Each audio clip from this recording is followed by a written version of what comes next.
ஏன் அப்படி இவர் புலம்பிக்கிட்டு இருக்காரு பாவம்? அதான் எனக்கு ஒன்றும் புரியல. நீங்கள் பேசுகிற விஷயம்லாம் நல்ல விஷயம்தான் இல்லை, அதை நான் மறுக்கலை. பேசுகிற விஷயங்கள் நல்லதுதான். ரொம்ப அதிகமாக ஏதாவது பேசணும் சொல்லணும் அப்படின்னு நினைக்கல, நமக்குள்ள ஒரு குழப்பங்கள் வந்துடும். அந்த குழப்பத்தில் அதாவது இவர் சொல்கிறதுல அடுத்தவங்களுக்கு புத்திமதியாக சொல்லக்கூடிய அளவுக்கு தகுதி வாய்ந்த வார்த்தைகள். அப்போ அடுத்தவங்களுக்கு புத்தி சொல்கிற அளவுக்கு தகுதியான வார்த்தைகள் உங்களுக்கு உள்ள இருக்கையில் உங்களுக்கு அது வேணும்ல, யோசனை வேணும்ல இல்லையா? இப்போ மானு உள்ள இருக்குன்றிய, உள்ள இருக்கு, என்ன மீறி மானு உள்ள போகுமா? அப்போ அதை என்ன சொன்னீங்க? சேக்கிலாருக்கு சிவபெருமான் அடியெடுத்து கொடுத்த முதல் காப்பு. என்ன காப்பு? உலகெல்லாம் வணங்கும் முதற்கு. இல்லை, என்ன எழுதினார் சேக்கிலார்? சேக்கிலார் பெரிய புராணத்தை எழுதினார். பெரிய புராணம் எழுதினார். இப்போ முருகனை வாழ்த்தி பாடுவது என்ன? கந்த சஷ்டி கவசம் பாடலாம். யார் பாடினா? பாலகுரு தேவராய சுவாமி. பாலன் தேவராய சுவாமிகள். அவர் வந்து திருச்செந்தூர் போகும்போது அந்த வயிற்று வலி தாங்க முடியாமல் உடல்நல சரியில்லை, தற்கொலை பண்ணிக்கலாம்னு போனார். போன இடத்துல சஷ்டி நேரம், அப்படி சஷ்டி நேரமாக இருந்ததுனால அவருடைய வயிற்று வலி தீரவே அதனால் பாடப்பட்டது கந்த சஷ்டி கவசம். வேற யார் பாடினா முருகனை பற்றி? சண்முக கவசத்தை பாடினாங்க சாந்த குரு சுவாமிகள்.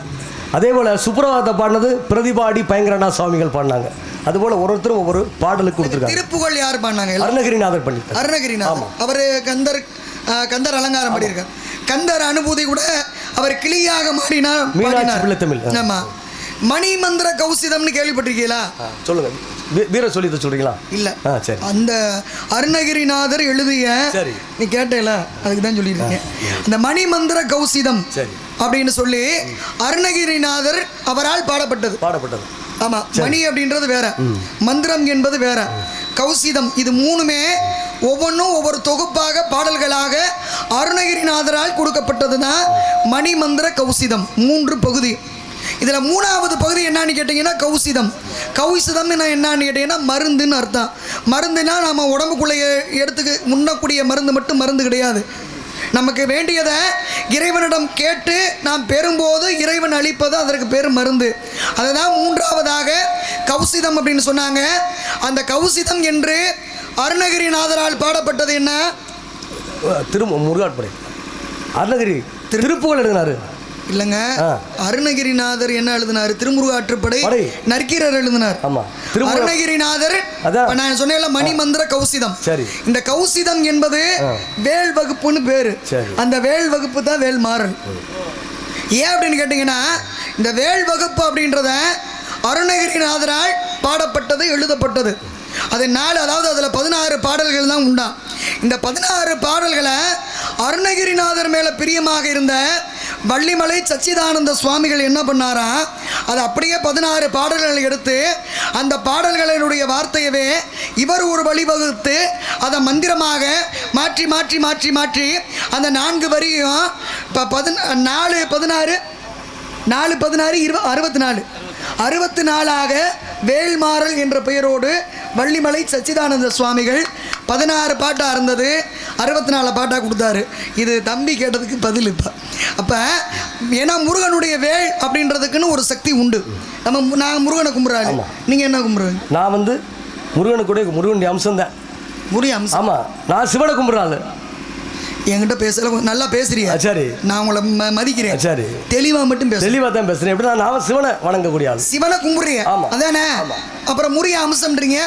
முருகன் சிவனுடைய அம்சம். சிவனை கும்பிட்டாலே முருகனுடைய பக்தன் தானே. நாங்க முருக யாரோட அம்சம்னு நான் கேட்கல உங்கள்ட்ட. நீங்க எந்த சாமியை கும்பிடுறீங்க? நான் சிவனை கும்பிடுறேன். சிவனை கும்பிடுறீங்க. சைவம். சைவம்னா பட்டை போடுறது. பட்டை போடுறது. ஆமா. இப்ப சிவனை கும்பிடுறீங்க. ஆமா. இப்ப மானை வந்து பிடிக்கணும்னு வந்திருக்கீங்க. மானை யாரு கையில பிடிச்சிருக்கா?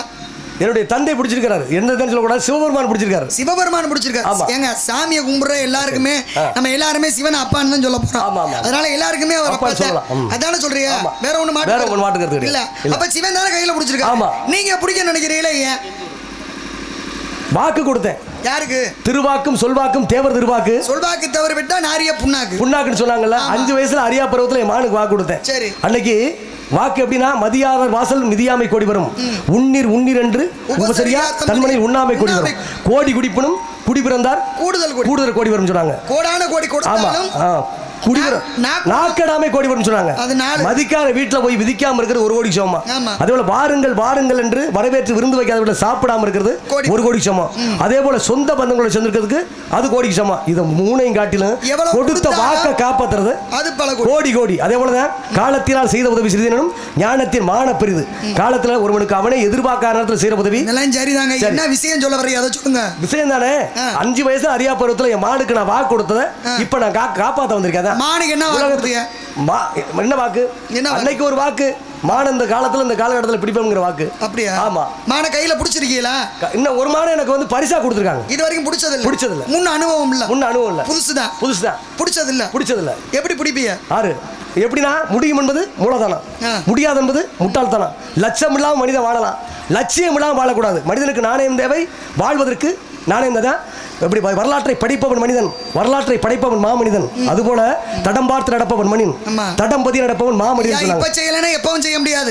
அப்ப செய்யலைன்னா அப்பயும் காலத்தில் முடியாது. அதுபோல மரம் கோணலாக இருந்த நூலை இப்படி, மனம் கோணலாக இருந்த நூலை இப்படி. இன்னைக்கு தலை குனிஞ்சு படிச்சோம்னா தான் நாளைக்கு தலையிலிருந்து இந்த உலகத்துல ஒரு நல்ல அறிவாளியா நல்ல மனிதனாக வாழ முடியும். காசு இருந்தா அள்ளிக்கோடு, கல்வி இருந்தா சொல்லிக் கொடுன்னு சொன்னாங்க. ஆசிரியர் பணி அறப்பணி அதுக்கு அர்ப்பணி சொன்னாங்க. ஐயா சுக்குக்கு மிஞ்சின மருந்தும் இல்ல, சுப்பிரமணியனுக்கு மிஞ்சின கடவுளும் இல்லைன்னு எங்க முருகனை பத்தி சொல்லுவாங்க. சாஸ்திரம் போயினா சாணத்தை பிடிச்சு பாருன்னு அன்னைக்கு சொல்லி வச்சாங்க. ஐயா பிராணம் என்பது பழமை. பிராணம்னா பிராதானம்ட்டாங்க. சரி இல்லையா? அப்ப பழமையான கருத்துக்களை பேசுறது தான் பிராணம். உண்மை. 2 நண்பர்கள் இருந்தாங்க. ஒருத்தர் கொஞ்சம் பெண் வித்து உள்ளவர், இன்னொரு ஆளு நல்ல ஆன்மீக கருத்துக்கள் ஆன்மீக பேச்செல்லாம் கேட்கிறவர். 2 பேர். இதுல இந்த பொம்பளை பைத்தியம் முடிச்சாலு நல்ல மார்கழி மாசம் என்ன பேசுறாங்க 2 பேரும் பேசுனதுல இந்த பெண்ணோட காதல் வயப்பட்டிருக்கவர் நான் போய் என்னுடைய காதலியை பார்த்துட்டு வந்துடுறேன்னு போயிட்டார். இந்த ஆன்மீக மேல பிரியமா இருக்கவர் அன்னைக்கு சனிக்கிழமை மார்கழி மாசம் ராமாயணம் பெருமாள் கோயிலில் பாராயணம் பண்றாங்க. நான் போய் கேட்டு வந்துடுறேன், இவர் போயிட்டார். 2 பேரும் இப்படி போகும்போது 2 பேரும் வந்துட்டாங்க. கொஞ்ச நாள் கழிச்சு முன்ன பின்ன தவறி போயிட்டாங்க. அப்ப 2 பேரும் இறந்த பிறகு யமலோகத்தில் பார்த்தீங்கன்னா இந்த பொம்பளை வீட்டுக்கு போன ஆளுக்கு சொர்க்கம் கிடைச்சிருச்சு, ராமாயணம் கேட்க போன ஆளுக்கு நரகம் கிடைச்சிருச்சு. அப்ப ராமாயணம் கேட்க போனவன் சண்டைக்கு போறேன். அது எப்படிரா? நான் ராமாயணம் கேட்க போனவன், எனக்கு எதுக்கு நான் நரகம் கொடுத்தீங்க?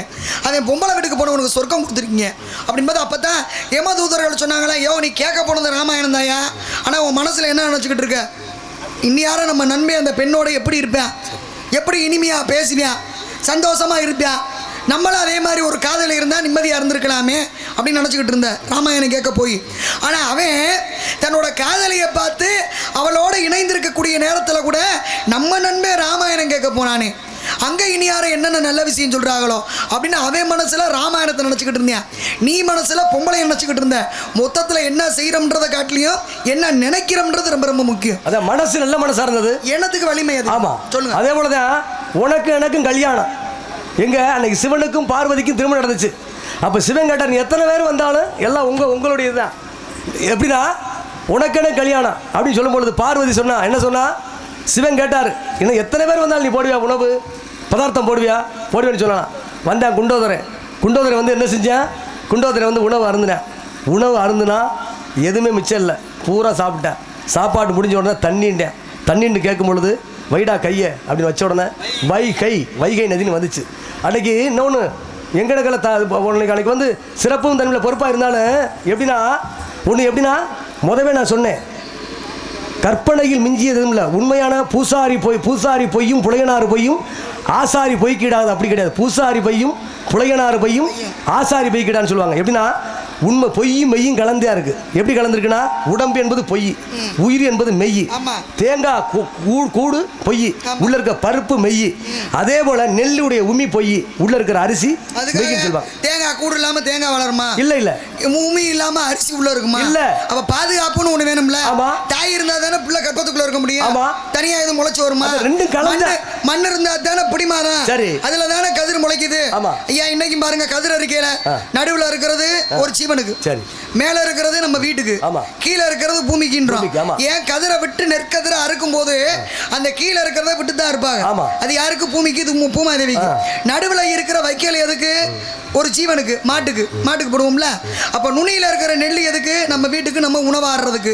அப்ப நெல் அப்படின்னு ஒண்ணு வேணும்னா உமின்னு ஒண்ணு இருந்தா தான் நெல் முளைக்கும். உண்மை. எப்படி நெல்லு கரைத்தினர் வாய்க்கால் வழியோடி புல்லுக்கும் அங்கே புசியுமா. எல்லோரும் நல்லவர் ஒரு நெல் எல்லோருக்கும் பெய்யும் மழை. அதுபோல புல்லுக்கு நெல்லு பெஞ்சு அந்த புல்லு வளர்ந்துரும். ஆமா ஆமா. அதே போல இந்த மானு எனக்கு கிடைச்சா இப்ப நீங்க சொன்னீங்கல்ல, சரி, சொக்கருக்கு மீனாட்சிக்கு கல்யாணம் நடந்துச்சு. ஆமா. கல்யாணத்துக்கு சாப்பிட வந்தாங்க. ஆமா. அவர் தண்ணி பத்தலைனாரு, வைகை வந்துச்சு. சரி. கல்யாணத்துல சாப்பிட மாட்டேன்னு சொன்ன 2 பேர் இருந்தாங்க. ஆறு வியாக்கரபாதன் இங்க நம்ம சோழ நாட்டுல இருந்து போனவங்க யாரு? பதஞ்சலி முனிவர், வியாக்கரபாதர்.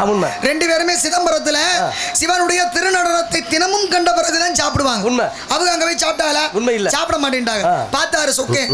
முதல்ல கல்யாண வீட்டுல மாப்பிள்ள ஆனது எங்கன்னா நம்ம மதுரையில தான். ஆமா.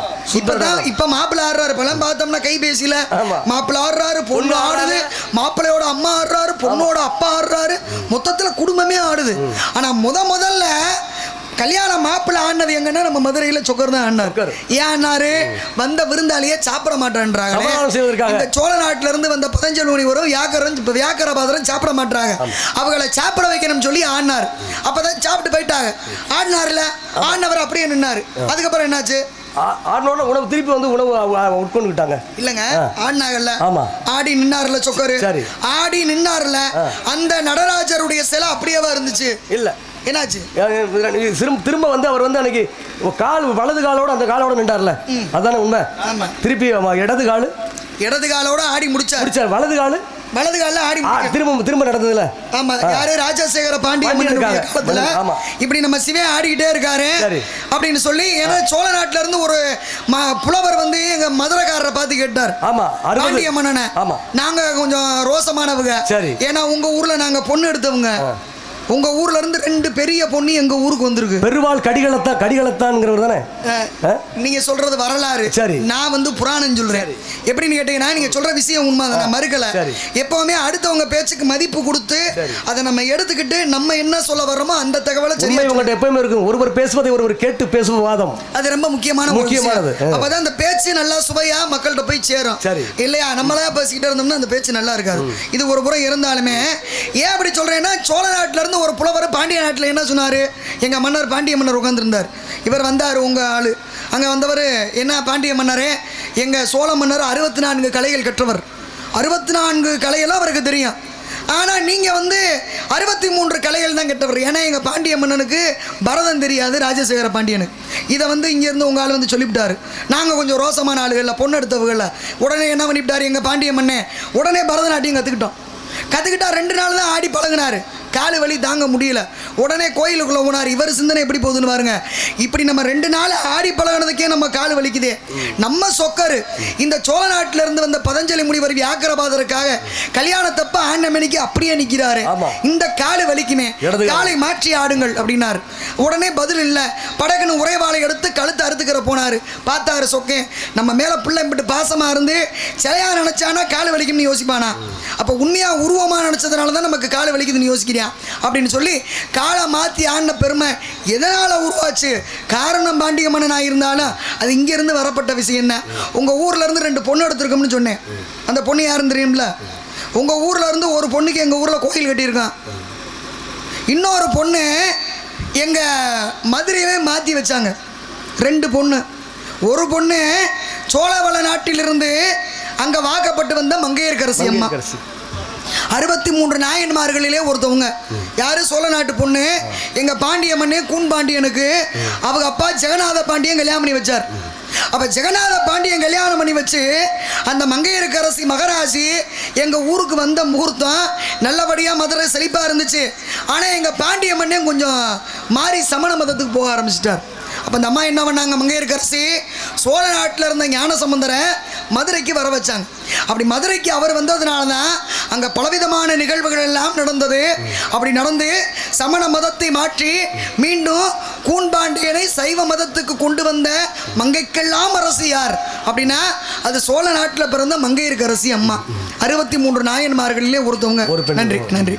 அப்ப இங்க இருந்து வந்த ஞான சம்பந்தர் இன்னைக்கு மதுரையில் இப்ப வரைக்கும் இருக்கு. ஆதீனம்னு சொல்லுவாங்க, மதுரை ஆதீனம். அதை முதல்ல வந்து யாரு அங்க இருந்தாங்க? ஞான சம்பந்தர் தான் முதல்ல எங்க மதுரைக்கு மதுரை ஆதீனம் வந்தது. ஞான சம்பந்தர் வந்ததால தான். அப்ப அவர் வந்த பிறகு இன்னைக்கு பாத்தீங்கன்னா எங்க ஊர்ல மீனாட்சி அம்மன் கோவில்ல சுடு சாம்பல், அடிப்படை சாம்பல் கொட்டி வச்சிருப்பாங்கல்ல, பாத்திரிக்கையில. அம்மன் சன்னதியில மீனாட்சி அம்மன் கோயிலுக்கு வரவோ வந்து என்ன பாருங்க, முன்னாடி அம்மன் சன்னதியில அந்த மடப்பள்ளி சாம்பலை கொட்டி வச்சிருப்பாங்க. அப்ப ஏன்னா நம்ம வீட்டுல அடுப்படின்றோம், கோவில்ல இருந்தா அதுக்கு பேரு மடப்பள்ளி, வீட்டுல இருந்தா வீட்டுல இருந்தா அடுப்பு, அங்க இருந்தா மடப்படின்னு சொல்றோம். இங்க இருந்தா வீட்டுல இருந்தா தண்ணி, அங்க இருந்தா தீர்த்தம்ங்கிறோம். ஆமா, அது மாதிரி இங்க இருந்தா சாம்பல், அங்க இருந்தா விதின்னு சொல்றோம். உள்ளது இல்ல. ஆமா, உண்மை. ஆமா, அதாவது வீட்டுல இருந்தா விளக்கமாறு, அங்க இருந்தா திரு அழகு பரிமாறுதல் அப்படின்னு பேரு. விளக்கமாருக்கு திரு அழகு பரிமாறுதல்னு கோவில்ல பேரு. அப்ப உனக்கு விளக்கம் இருக்கு. அப்ப இந்த மடப்பள்ளி சாம்பல் ஏன் வந்துச்சுன்னா, இங்க மங்கையர்க்கரசி அம்மா கூட்டிட்டு வந்த ஞான சம்பந்தர் அங்க வந்தார். வந்தா எங்க பாண்டிய மன்னனுக்கு உடம்பு பூரா வெறுப்பு நோய், துடிக்கிறாரு, தாங்க முடியல. சைவ மதம் தானே பெருசு அப்படின்னு சொல்லி அதை நிரூபிக்கணும்னு சொல்லி ஞான சம்பந்தர் ஒரு பகுதியை குணப்படுத்தினார். சமணர்களால் இன்னொரு பகுதியை குணப்படுத்த முடியல. அப்படி குணப்படுத்தும் போது திருநீர் எடுத்தாரு. சமணர்களை ஒத்துக்கிற மாட்டேன்ட்டாங்க. நீ ஏதோ சோழ நாட்டில இருந்து வந்து எங்களை ஏமாத்த பார்க்குற அப்படின்னு சொன்ன உடனே படக்குன்னு அடுப்படி மடப்பள்ளி சாம்பலை எடுத்து அதை வச்சு தான் மந்திரமாவது நீர், வானவர் மேலது நீர், சுந்தரமாவது நீர், துதிக்கப்படுவது நீர் அப்படின்ற பாடலை பாடி குணமாக்கினாரு. அப்படி அடுப்படி சாம்பலை வச்சு அவர் குணப்படுத்தினதுனால அந்த விஷயத்தை நினைவூட்டும் விதமாக இன்றைக்கும் மதுரை மீனாட்சி அம்மன் கோவில்ல அம்மன் சன்னதியில் அடுப்படி சாம்பல் கொட்டப்படுகிறது. இது ஒரு தகவல். அப்பா ஒரு பொண்ணு உங்கள்ட்ட இருந்து நாங்கள் எடுத்திருக்கோம். இன்னொரு பொண்ணு யார் தெரியுமா? அவங்க இன்னும் முக்கியமான பொண்ணு. அவங்களுக்கு எங்கள் ஊரில் கோவிலை கட்டி வச்சிருக்கோம். யாரு? வீரசேன என்று சொல்லக்கூடிய சோழ மன்னருடைய மகள். எங்கள் அம்மா மீனாட்சி இருக்குல்ல, மதுரை ஆளுற மீனாட்சி, அந்த மீனாட்சியோட அம்மா காஞ்சன மாலை, அதுவும் உங்கள் சோழ நாட்டு பொண்ணு தான்.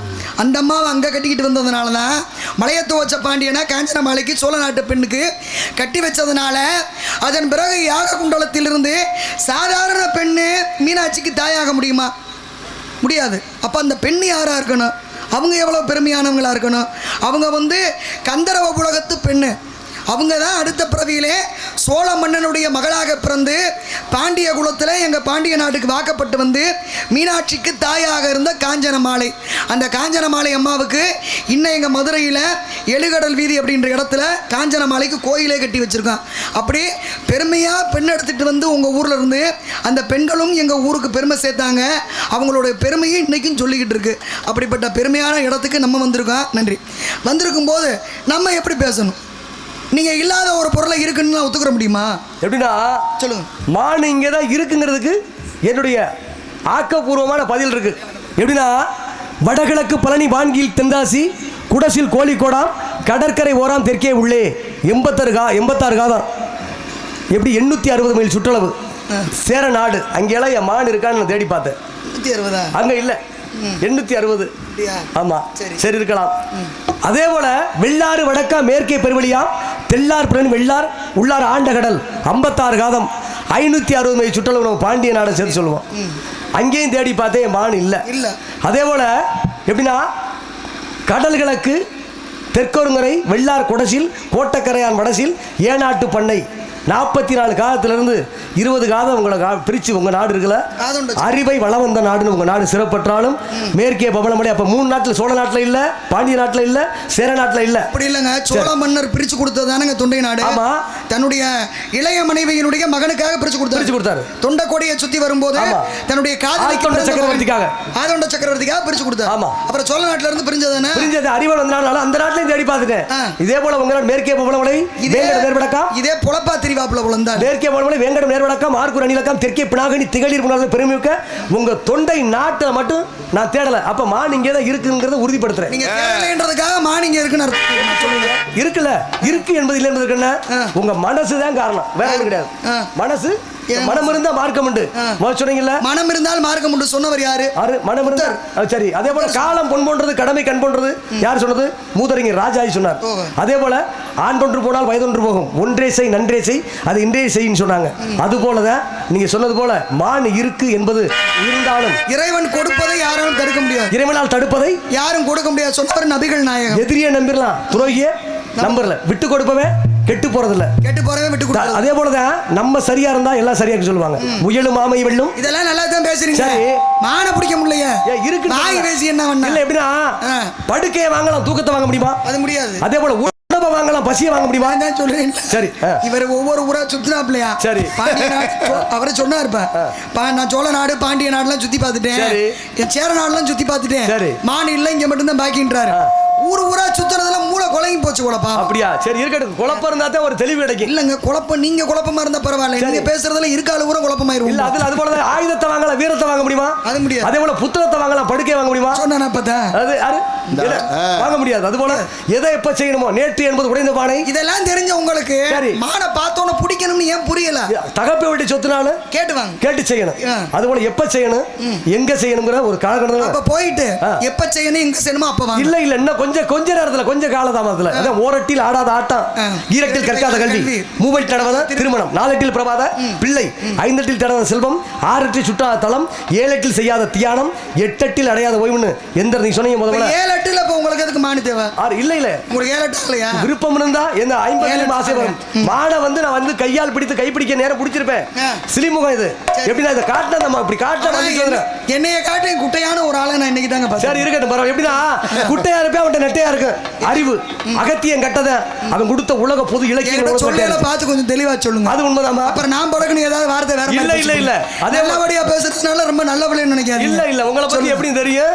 ஏன்னா நீங்க சொன்ன போல பேசுன போல நாகரிகமா பேசுனீங்கன்னா ரொம்ப நாகரிகமா. உண்மை எப்படின்னா, அப்புறம் நீங்க சண்டியர்னா நாங்க உலக சண்டியர், உலக சண்டியரா இருக்கலாம். சொல்லுங்க. நானும் உங்களை சந்திச்சு எப்படி போனாலும் ஒரு 19 வருஷம் இருக்கு. நான் என்ன ஹார்மோனியக்காரனா உங்களை சந்திச்சாலும் நான் வேஷம் போட்டு உங்களை சந்திக்கல. இதான் உண்மை. எப்படி ஒரு 19 ஆண்டுகளா இருக்கு. நீங்க வந்த புதுசா இருக்கு, நான் வள்ளியா நடிச்ச புதுசா இருக்கு. அப்ப நடந்ததை சொல்றீங்க. அப்பவுமே நீங்க வந்து ஒரு ஸ்டாரான இன்ட்ரெஸ்ட் இருந்தவங்க தான். அன்னைக்கு அன்பு ஆறுமுகத்தோட நான் உங்களுக்கு எப்படி போனாலும் ஒரு 19 நாடகம் ஹார்மோனியக்காரனா உங்களை சந்திச்சிருக்கேன். இன்னைக்கு தான் நான் வந்து இதுல நாரதரா வேற என்கிட்ட வர்றாரு.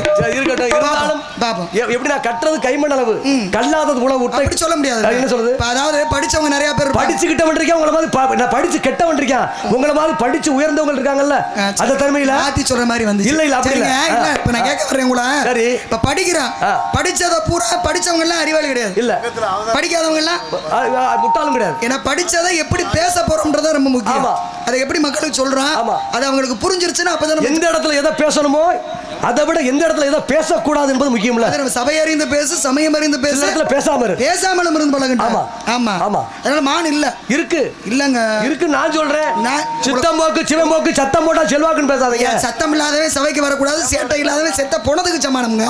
அது இருக்குல்ல, அது போல உயர்வுக்கு உங்களுக்கு மானு தானே வேணும். ஆமா, மான் இல்ல. சரி, வேணா ஒரு கண்ணு குட்டி பிடிச்சி தரேன், கொண்டுட்டு போங்க. ஏன்டா ஏற்கனவே ஒரு மான் இருக்குங்க. ஒரு காரியத்துல வெட்டப்பட்ட முனிவர்கள் தேவர்கள்லாம் எனக்கு பரிசா கொடுத்தாங்க. ஆனா அந்த மாடை நான் விரும்பல, இந்த மாடை நான் விரும்புறேன். ஒத்த மாட்டை வச்சு விட முடியுமா? 2 மாடு இருந்தா ஏற போட்டு ஆள விழுது நவதானியங்கள். அப்படி எல்லாம் சொல்ல முடியாது. சாமர்த்தியக்காரர் வந்து ஒத்த மாடை வச்சு உழுவுறது இல்லையா? எப்படி ஒரு விவசாயம் பார்க்கறது பண்ணலாம், செய்யலாம், இருந்தாலும் செய்யலாம். எப்படி ஒரு 2 மாடு இருந்தா ஏற போட்டு ஆள விழுது உளுந்து எள்ளு கொள்ளு கடலை சமை. நமக்கு ஒரு மாடை வச்சவே உழுக சத்து இல்லையே. இதுல 2 மாடை வச்சு நம்ம என்ன செய்ய போறோம்னு யோசிக்கணும்ல. இருக்கிற இடத்துல சமமா இருக்கணும்ல.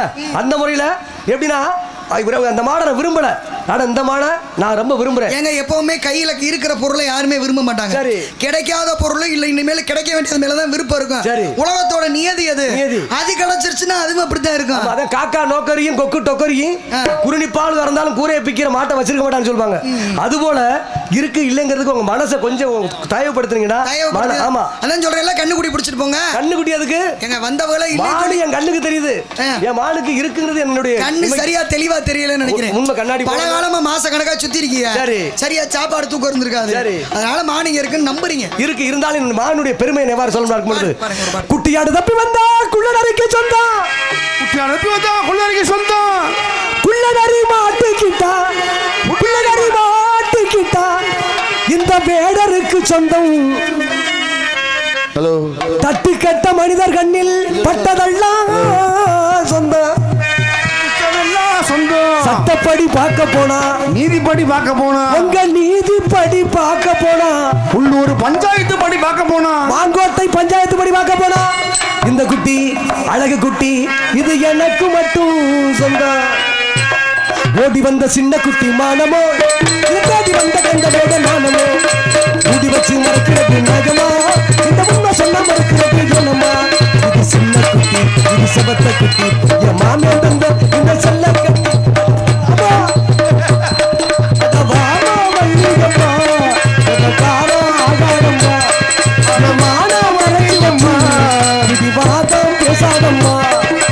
ஓடி வந்த சின்ன குட்டி மானமோ, தேடி வந்த கண்டலோட நானமோ.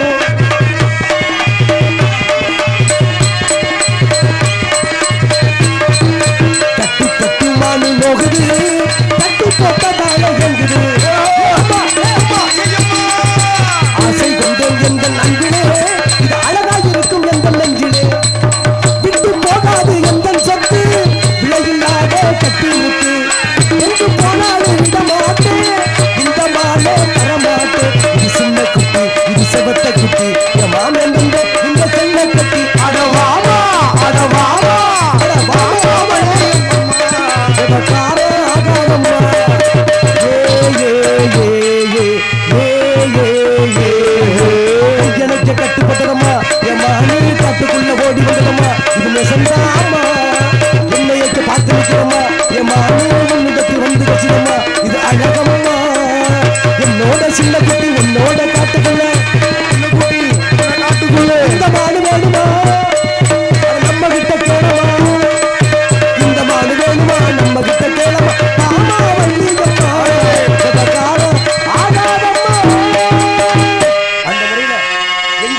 சேவிக்கணும். தேர் தெரு தெருவா போனாலும் நெடேடிக்கு ஒரு நன்மையில மான நீங்க உடுப்பதற்கு வழிவகை செய்யணும். ஏன்னா எங்க சுத்தினாலும் ரெங்கனை சேவிக்கணும்னா எத்தனை பெருமாளுடைய ஆலயங்களுக்கு சென்றாலும் பூலோக வைகுந்தமான திருவரங்கம் என்ற ஸ்ரீரங்கத்துக்கு போனா தான் முழுமையாக பெருமாளுடைய ஆலயத்துக்கு போன புண்ணியம் கிடைக்கும். அதனால எங்க சுத்தினாலும் ரெங்கனை சேவிக்கணும்னாங்க. ஸ்ரீரங்கத்துல ஒரு விஷயம் கேள்விப்பட்டிருக்கீங்களா? அங்க உள்ள தேங்காய் உடைச்சு சாமி கும்பிட மாட்டாங்க. வெளியில உடைச்சு தேங்காயை துருவி தான் சாமி கும்பிடுவாங்க. ஏன்னா திருவரங்கத்தில் பள்ளி கொண்டிருக்கக்கூடிய பெருமாள் உறங்குறாரு இல்லையா, அவர் உறங்கும் போது குளத்துல இருக்கார். தேங்காயை உடைச்சோம்னா சத்தம் கட்டி எந்திரிச்சு வரான். அதனால அங்க தேங்காய் உடைக்கிற பழக்கம் கிடையாது. அது மாதிரி நிறைய வித்தியாசமான விஷயம்லாம் உலகத்துல இருக்குங்க. கர்ணே தான் கூட பிறந்தவன் தான் அப்படின்ற விஷயம் அர்ஜுனனுக்கு தெரியுமா? தெரியாது. தன்னோட கூட வந்திருக்க ஒரு முதியவர் முனிவர் சிவபெருமான் அப்படின்னு வல்லாள மகாராஜாவோட மனைவிக்கு தெரியுமா? தெரியாது. தாங்கிட்ட வந்து தான் செய்த தானத்தையும் தர்மத்தையும் திருப்பி தானமா கேட்டவர் கிருஷ்ணன் அப்படின்னு கர்ணனுக்கு அப்ப தெரியுமா? தெரியாது. அது மாதிரி மான் இங்க இல்லாத உங்களுக்கு தெரியல, இருக்குங்கிறது தெரியுது. இருக்குங்கிறது பார்வையில் இருக்கு, இருந்தாலும் சொல்ல நம்ப மாட்டீங்க. இருக்கு எப்படின்னா எனக்கு தெரிஞ்சு பார்த்து எப்படி ஒன்று தீர்க்கிற கணக்கு இருக்கு, இன்னொன்னு தீர்க்கக்கூடிய கணக்கு இருக்கு. இந்த கணக்கு எப்படி தீர்க்கக்கூடிய கணக்கு? முடிஞ்சா தீர்த்து பார்ப்போம், சரி, இல்லாட்டி மொத்தமா தீர்த்து விட்டுருவோம். அப்படியா? ஐயாவுக்கு அதுல கோளாறு, ஐயாவுக்கு அதுல கோளாறு,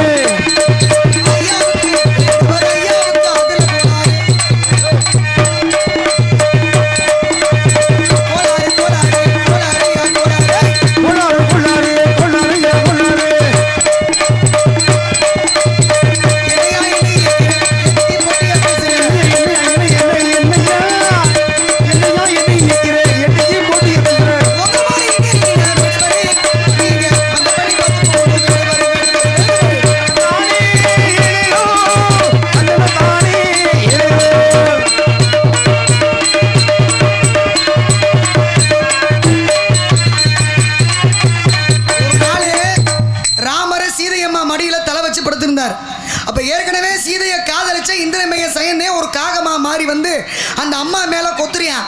கொத்தும் போது சீதையம்மா கணவர் உறங்குறாரு, உறங்கத்தை கெடுக்க கூடாதுன்னு சொல்லி அமைதியா இருக்காங்க. அப்ப இந்த கொத்துறதுல ஒரு துளி ரத்தம் அப்படின்னு தெளிச்சு ராமர் முகத்துல பட்டுருச்சு. ராமர் கண் விழித்து பார்த்தார்.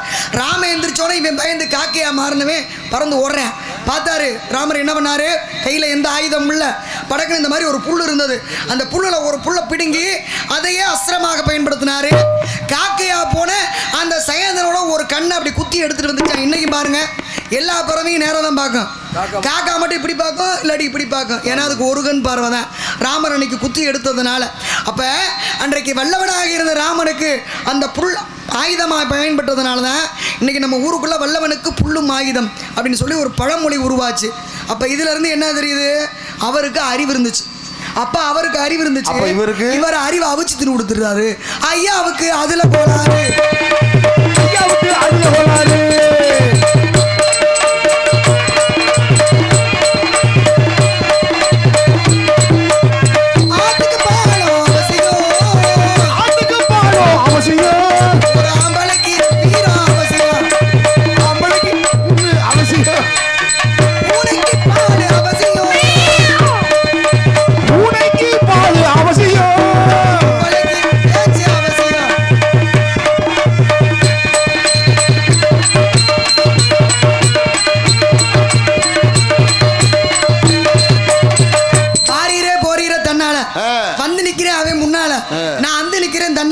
நீ வந்து சாகாத என்னால. இதுக்கு என்ன அர்த்தம் தம்பி?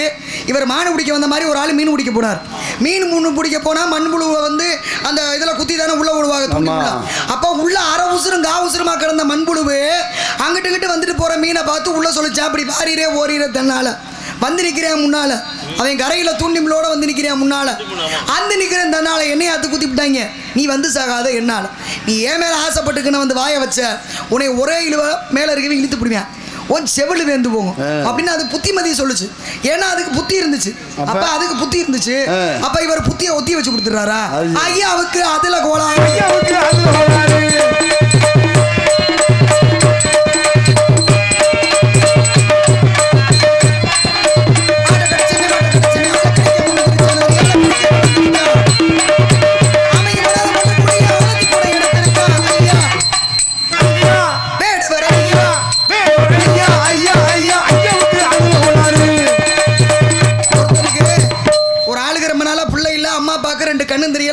கஷ்டம். போய் தவம் பண்ணாரு. நம்ம விக்னேஸ்வரர் காட்சி கொடுத்து என்னடா வர வேணும்னாரு. உடனே விநாயகரை பார்த்து, விநாயகரப்பா எனக்கு பிள்ளை பிறக்கணும், எங்கள் அம்மா அப்பா கண்ணு தெரியணும், நான் வசதி ஆகணும்னியா. பிள்ளையார் பார்த்தார், மனுஷப்பை ஆசைக்கு அளவில்லப்பா, 3 வாரம்லாம் கொடுக்க முடியாது, ஏதாவது ஒரே 1 வாரம் கொடுப்பேன், என்ன வேணுமே கேளுனார். இவன் புத்திசாலி பையன், 3 வாரத்தையும் ஒரே வாரமாக கேட்டுவிட்டேன். என் மகனுக்கு என் பொண்டாட்டி தங்க கிண்ணத்துல பால் கொடுக்கறத எங்க அம்மா அப்பா கண்ணால பார்த்தா போதும், இந்த 1 வாரம் மட்டும் கொடுங்க போதும்ட்டேன். அப்ப மயம் மறந்துட்டேன். தங்க கிண்ணம் வாங்குற அளவுக்கு வசதி வந்துருச்சு. அம்மா அப்பா கண்ணால பார்த்தாங்க. எப்படி? அவனுக்கு மூளை இருந்துச்சு. அப்ப அவனுக்கு மூளை இருந்துச்சு. அப்ப இவர் என்ன மூளையை ஊளையாவடி விட்டுறாரா? ஐயாவுக்கு அதுல போறாரு. சரி போதும், அதுக்காக எங்க சாதிக்காரர் ரொம்ப திட்டாதீங்க, இப்படி கேவலப்படுத்துங்க. நான் சொல்ல கூட நீ என்ன சொல்லி கை காமிச்சிட்டு கிடையாது. இப்படி இல்ல நான் சொல்ல வந்து அப்படி சொல்லாதப்பான்னு சொல்லணும்ல பெரிய மனுஷன். சரி ஐயா நீங்க வாங்க. வீணா அந்த பையல அங்கிட்டு குட்டிக்கரை நடிக்க வச்சு கொல்ல. நீங்க இப்ப மானு இங்க இருக்கின்றீங்களா? இருக்கிறது, கண்ணுக்கு தெரிகிறது. நீங்க சொல்றீங்க, ஆமா, நான் இல்லைன்றேன். சரி, ரெண்டுல ஏதாவது ஒரு முடிவு வேணும்ல. ஆமா, நீங்க பேசாம மானோட அடையாளத்தை சொல்லுங்க. சிறப்பு இது வரைக்கும் வரல. ஆமா, இன்னொரு நாளைக்கு நமக்கு நிறைய இங்க வாய்ப்பு இருக்கு. சரி, வாய்ப்பு இருக்கையில வருவோம், அப்ப நிறைய பேசுவோம். சரி, ஆமா. ஏன்னா மானுக்கு உண்டான அடையாளம் என்ன, அந்த அரியாரத்தை நீங்க விடிஞ்ச பிறகு பார்க்க கூடாதுன்னு சொல்லுவாங்க. இருந்தாலும் சிறப்பு, மானுக்கு உண்டான அடையாளத்தை தாங்கள் கேட்டதினால் கலைமான், மறைமான், சிலைமான், தருமான், கோமான், பூமான், கஸ்தூரிமான், சாரங்கம், ஏலம், பிளவங்கம், புலங்கம், நவ்வி, சரை, தட்டர், பிணை, மதி, பேரங்கம், கடை, உலை, தேளை, ஞானம், சூனம், சமரம், கௌசிகம், பட்டம், நைசிகம், மலை, வியானி, 8 நிமிடத்தினுடைய 32 வகையான மான் இருந்தாலும் அந்த மானை விட இது அத்தனையிலும் வேறுபட்ட என்னுடைய மான் அடையாளம் எவ்வாறு என்று பார்க்கும் பொழுது, காயாத கனகத்தே நின்றுள்ளாவும், காயாத கானகத்தே நின்றுள்ளாவும், காயாத கானகத்தே நின்றுள்ளாவும், நற்காரிகே நின்றுள்ளாவும், நற்காரிகே மேயாதமா, இது மேயாதமா, மேயாதமா, இது மேயாதமான்.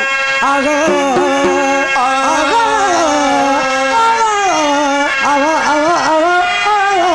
மேயாதமான், மேயாதமான், மேயாதமான், புள்ளி மேயாதமான், மேயாதமான், புள்ளி மேயாதமான், மேயாதமான், மேவும் கனகம் அடைந்து தரு சந்தனமும் புழுகும் கமலும் நலவங்களணிந்து சுழந்து படர்ந்த மேயாதமான் மான்மான், மேவும் கானகம் அடைந்து நறு சந்தனமும் புழுகும் கமலும் கலப்பும் கலந்து சுழந்து படர்ந்த மேயாதமான், காணக்குறவன் கண்மணி வளர் காணக்குயிலின் நிகழுடைய பொன் மேயாதமான், காணக்குறவர் கண்மணி வளர் காணக்குயிலின் நிகழுடைய பொன் மேயாதமான், காணக்குறவர் கண்மணி என வளர் காணக்குயிலின் நிகழுடைய மேயாதமான், தேனும் பாகும் திணை மாவும் தின்பதெல்லாம் ஒரு புன்னகை போலும் மேயாதமான், தேனும் பாகும் திணை மாவும் தின்பதெல்லாம் அது பொழுது போலும் மேயாதமான், அடிபருத்து அடிபருத்து முடிகருத்து முடிகருத்து இடைசிறுத்த சிறுத்த கொங்குள்ளமான், அடிபருத்து முடிகருத்து இடைசிறுத்த கொங்குள்ளமான், அடிபருத்து முடிகருத்த கொங்குள்ளமான், அடிபருத்து முடிகருத்து இடைசிறுத்த கொங்குள்ளமான், அடிபருத்து முடிகருத்து கொங்குள்ளமான், சாயாத கொம்பிரண்டிருந்தாலும் இது சாயாத சாயாத சாயாத கொம்பிரண்டிருந்தாலும் அது தண்டலை நிமிர்ந்து பாயாத சாயாத கொம்பிரண்டிருந்தாலும் சாயாத கொம்பிரண்டிருந்தாலும் அது தண்டலை நிமிர்ந்து பாயாத தலை நிமிர்ந்து பாயாத மாணவரை கண்டதுண்டோ, ஒரு மாணவரை கண்டதுண்டோ, பொன் போன்ற நன்மேனி பொன் போன்ற நன்மேனி சுதந்திர புரியில் விலகிய மாணவரை கண்டதுண்டோ, உண்டோ உண்டோ உண்டோ உண்டோ உண்டோ உன் பார்வையிலே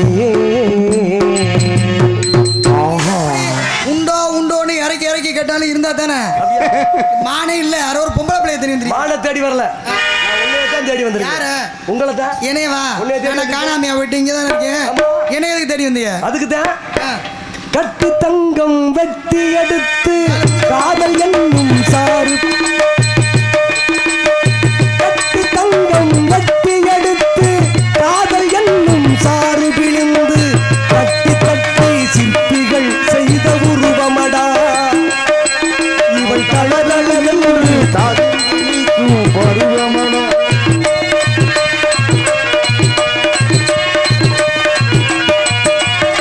தொட்டு தொட்டு சென்றன கைகள் சுட்டு சுட்டு கொண்டன கண்கள் தொட்டு தொட்டு சென்றன கைகள் சுட்டு சுட்டு கொண்டன கண்கள் நான் கிட்ட கிட்ட வந்ததை கண்டு எட்டி எட்டி சென்றது வந்து கட்டு தங்கம் வெட்டி எடுத்து காதல் என்னும் சாறு விழுந்து தட்டி தட்டி சிற்பிகள் செய்த உருவமடா இவள் தளதளவென்று கதும்பி நிற்கும் பருவமடா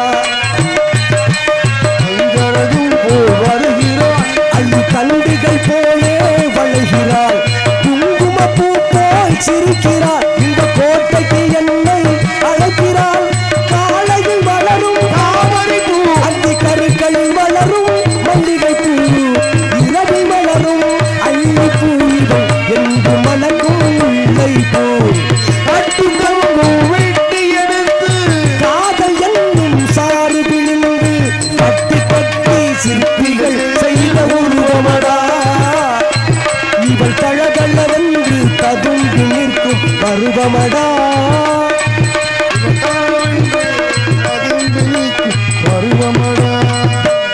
நல்ல மனுஷி அவரா பண்ணாரோ அவரா போயிட்டாரு நமக்கு எந்த தொல்லையும் பண்ணல பூச்சாண்டி என்னண்ணே என்னடா வந்தா இருந்து ஒரே தொல்லையா இருக்கு பிரச்சனையா இருக்கு அந்த ஆள் ஓடி போயிட்டாரு கூட வந்தாலும் நிக்காம பாரு இந்த சரி என்னண்ணே பண்ணலாம் இப்ப வந்தார் வந்து அவரு வந்து நாரதர் சண்டை போட்டு போனாரு ஆமா இப்ப இவர் வந்து மான தெரிய வரல உனே தெரிய வந்தேன்றாரு சரி சாமியை கும்பிட்டா சரியா பெருமா கண்டிப்பா நம்ம ஆமா பாதியிலே வந்துட்டேல பூஜை பண்ணையில ஆமா ஆமா அப்பா கூப்பிட்டாரு அப்படி வந்து சரி சாமி காரியத்துக்காக தானே அப்பா அனுப்பி விட்டாருன்னு நினைச்சேன் இருந்தாலும் சாமி பாதியில கூப்பிட்டு ஆமா நீ சிரித்தாய் மலை மீது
வள்ளி வேலனாக வந்தது நான் தான், வேடுவனாக வந்தது நான் தான். உன்னை ஆட்கொள்ளும் காலம் வந்து விட்டது. ஏதாவது வரம் வேண்டும் என்றால் கேட்டு பெற்றுக்கொள்ளலாம். என்ன சுவாமி வரம்? நீங்களே பெரிய வரம், அதை காட்டிலும் ஒரு வரம் வேணுமா? இருந்தாலும் உங்களுக்கு ஏற்கனவே ஒரு திருமணம் முடிஞ்சிருக்கு இல்லையா? உண்மை. அதனால உலக மக்கள்லாம் என்ன சொல்லுவாங்க? தெய்வ யானை வள்ளின்னு தானே சொல்லுவாங்க. அப்படி சொல்லக்கூடாது. வள்ளி தெய்வ யானைன்னு எனக்கே முதலிடம் கொடுக்கணும். இன்று முதல் உலக மக்கள் யாவரும் வள்ளி தெய்வ யானை என்று அழைக்கட்டும். உங்க வலது பக்கமும் நான் தான் நிக்கணும் இருக்கலாம். அதே உங்களுடைய சம்மதம். வேற ஏதாவது வரணும் தர்றீங்களா? வேற நாட்டு மக்களும் ஊர் மக்களும் எப்பொழுதும் இந்த காட்சியை கண்டவர்கள் சிறப்புற்று வாழணும். அவங்க வள்ளியும் முருகனையும் வாழ்த்துறாங்கன்னா ஒரு வள்ளி திருமணத்தை நடத்தி அந்த முருகனுடைய அருள் அவங்க எல்லாருக்கும் நிச்சயம் கிடைக்கும் இல்லையா? கண்டிப்பா இருக்கு. ஆமா, அவங்க அந்த முருகனுடைய அருள் பெற்று சிறப்புற்று வாழ்வாங்க. அருள் தான் முருகனோட அருள். சரிங்க.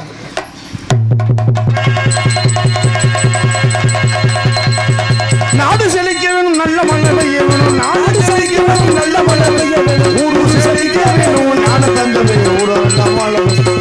பெருக வேணும், பால்பான பொங்க வேணும். வண்டி பெருக வேணும், பால்பான பொங்க வேணும். ஊரு பெருக வேணும், ஞான தங்கமே ஊரெல்லாம் வாழ வேணும்.